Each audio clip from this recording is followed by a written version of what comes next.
All right. Welcome back to this week's conversation. It's raining outside, and that's a good thing. We've had some serious drought, and I'm really hoping that this rain is actually going to last for a while, because this drought has been quite something, and it's really constrained us as a country. My conversation this week, I want to focus on Rigathi Gachagua. I have personally completely been unable to call him Rigiji. The closest I'll ever come to calling him is RG. I don't know why. I find as if Rigiji just doesn't capture the essence of who Rigathi Gachagua is. But before I go into Rigathi Gachagua, let me give a bit of a background about where I'm coming from with today's conversation. Everywhere I go in Nyeri or outside Nyeri, and I meet people now since the elections, you'll hear people telling you, we didn't have a problem with you, Gujiri Wabogo.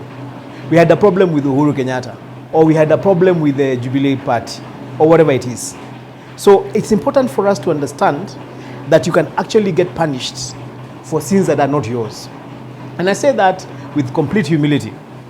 If you walk around Nyeri town today, in nearly every village, you'll find a project that I did during my term as Member of Parliament. In fact, the joke in town is that I was not elected because of work. I was unelected because of politics. I'm told that I refused to go to the side where people were. So they chose to go to that side despite the fact that I had a history of having worked. This is a very powerful message, especially for the members of Parliament and the leadership that we have during this term. In 2017, we were elected with a landslide. And we were elected because we were in the Jubilee Party, and Uhuru was very popular at that time. 5 years later, for the same reason that we were elected around Uhuru, those of us who were loyal to Uhuru were not elected in just 5 years. This message for the members of Parliament, for the MCAs, for even the national leaders that are in government today is something people need to think about. Today, we have a government that's led by UDA, by William Ruto. They have made a lot of promises, and a lot of people were elected because of Ruto. And Rigathi, here in Mount Kenya. So the flip side is this. If perchance this particular government fails to deliver all this, or lets the people of the country down, it is actually possible for very many people who are elected on a wave to be thrown out on a wave. Now, if we understand this, that it is possible for you to lose your position in politics, not because of your own mistakes, but because of the mistakes of your leader, then you'll understand why Mount Kenya having a conversation about Rigathi Gachagua is critical. I know Rigathi Gachagua is, somebody told me, is an acquired taste. For me, Rigathi Gachagua reminds me of our Zaks. For those people who are my age, you know who Zaks were. Zaks are old men. You know, your father, your dad. Our generations, the generation of our fathers, are a lot like Rigathi Gachagua. Recently, I saw the pictures of him when he was celebrating his birthday. So Rigathi is seated on a seat. His wife is behind him. His sons are behind. And you looked at the guy, you could tell he was wondering, what are we doing? There was cake in front of him. Rigathi is a guy whose emotions, uko mbali sana. That's how our parents were. So when you think about Rigathi and you want to understand Rigathi, first understand that he is not of this generation, which is why I have a problem calling him Rigiji. Rigathi is of the older generation. But Rigathi is also very good. But let's look at him. Let's look at him from a balanced perspective. Rigathi calls himself an honest man. And the reality is that he's actually a very honest man. I don't know a single person who will describe Rigathi as cunning or sly. In Kikuyu, we say Dario Higa. What you see is what you get. That bluntness is both good and bad. Somebody I work with was making a comment just before I started this show that the thing about Rigathi is that he's telling people the things that happen in government. I know normally people don't know what happens in government. So we think that's why it's called Sirikali, Sirikali. So Rigathi is just bluntly telling people, these guys were doing this, these guys were doing this, these guys did this, and we are shocked. And part of that bluntness shocks us just by the rudeness of it or how blunt it is.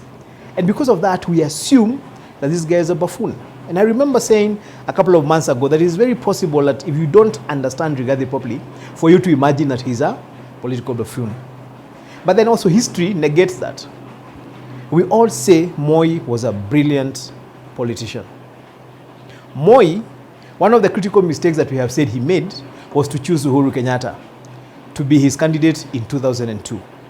But then somebody else pointed out and said that Moi didn't make a mistake. He mainstreamed Uhuru, and 10 years later, Uhuru was able to become president. What most people do not understand is that Moi headhunted Rigathi Gachagua for Uhuru. When he decided that Uhuru Kenyatta was going to be the candidate for KANU in 2002, he then told, or what I'm made to understand, he told Uhuru, I am going to get you a young man from your part of the country to come and be your personal assistant and to help walk with you into the presidency. The young person he had hunted was Rigathi Gachagua. And now that's how Rigathi Gachagua became a personal assistant to Uhuru Kenyatta. And they became friends, then they worked together for a long time. What does that tell you? Rigathi is not a fool. For somebody to be headhunted by Moi and given to Moi's preferred presidential candidate tells you Rigathi is not a fool. And this is what I want us from Mount Kenya to think about for a minute. A lot of us are wincing every time Rigathi speaks. Why? Because he, in politics there's something called misspeaking. Rigathi can misspeak. He can say something and you're left thinking, wow, ouch. He's also very easy to misquote. However, he tends to get his message home. And a lot of the times, you always remember what he said. Recently, online went ablaze when he said that wives should be given 3,000 shillings. Because that is what he gives his wife for their hair. He has a way of picking something and just running, putting it out there. When he went to climb the mountain, we all remember. He has a way of picking epic moments and running with them. So the argument, especially within my office sometimes is Rigathi actually making strategic decisions when he does what he's doing, or is he making mistakes? Personally, I actually don't know. What I do know, and this is the focus of my message today, as Mount Kenya region, we must make sure Rigathi succeeds. We cannot afford for him to fail. And I say that because we live in a country where development, politics, government positions depend on how strong the national leaders you have are. Today, we have seen Musalia organizing himself. Now he even has an office for a spouse. Why? Because it's critically important nationally. We have seen Cleophas Malala become the SG of UDA. What does that tell you? There's realignment that is happening, and Musalia is really doing his part. We see Kalonzo. Kalonzo has continued to be relevant in the national psyche of this country because he has a Kamba block. Raila, you hate him or love him, is relevant today because he has a Luo block. Ruto has the Rift Valley block behind him. Mount Kenya, we had Uhuru. Uhuru has left. We are in a vacuum. There's an argument about whether Rigathi can fit those shoes. That discussion is going to keep happening. Unfortunately or fortunately, today, this time, if we are being realistic, because politics is about realism, today the person we have at the leader, as the head or at the front of the politics of this country as far as Kikuyus and Mount Kenya is concerned is Rigathi Gachagua. So whether we hate him or we like him, he has to succeed. Remember the promises that were given to the Mount Kenya region, from development to Maudu Matatu, coffee, tea, milk, to people's jobs in government and the position and how it is. Remember Mount Kenya region, if this was a company or this was a mall, Mount Kenya region is the anchor tenant for this particular government. It has so many things, so many balls in the air. And I am coming here now today to urge our leadership across the board, whether you're in parliament or you're in cabinet, you guys need to group, you guys need to come together, you guys need to work with Rigathi Gachagua, even if it's just for 3 years before politics begins again. Why? Because if Rigathi Gachagua succeeds, our region succeeds. It is not possible for our region to succeed if Rigathi Gachagua fails. That failure is going to be put on all of us. And that failure is going to be the excuse why development is not given to us. That failure is going to be the reason why jobs don't come our way. So, for the sake of all of you, and remember something, unless you are planning to rebel, like happened in between 2017 and 2022, you will be judged in 2027 based on the success of this particular government. I have told you we were punished. Some of us were punished because people were upset with Uhuru Kenyatta. They were upset with how he had handled small businesses. They were upset with how Mount Kenya region was upset with him. And because of that, they punished many of us. So if you are a Mount Kenya region leader today, Mount Kenya region leader today, remember that in 4 years, the Kenyan voter will judge you based on the success of this government. The success of this government is going to be based on how Rigathi Gachagua and William Ruto perform. If they perform badly, you're all going home. If they perform well, you have a chance of coming to kuongea na wananchi uone kama watakurudisha. So this is my message for today. We have to make sure Rigathi Gachagua succeeds. As people say, by force of fire.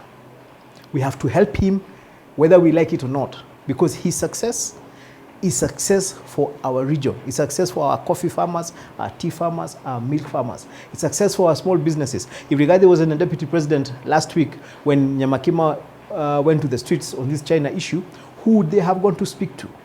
He's able to speak to them in a language they can understand. So let's look at him as an individual. He's not perfect. He has weaknesses, he has strengths. We have a choice as a region.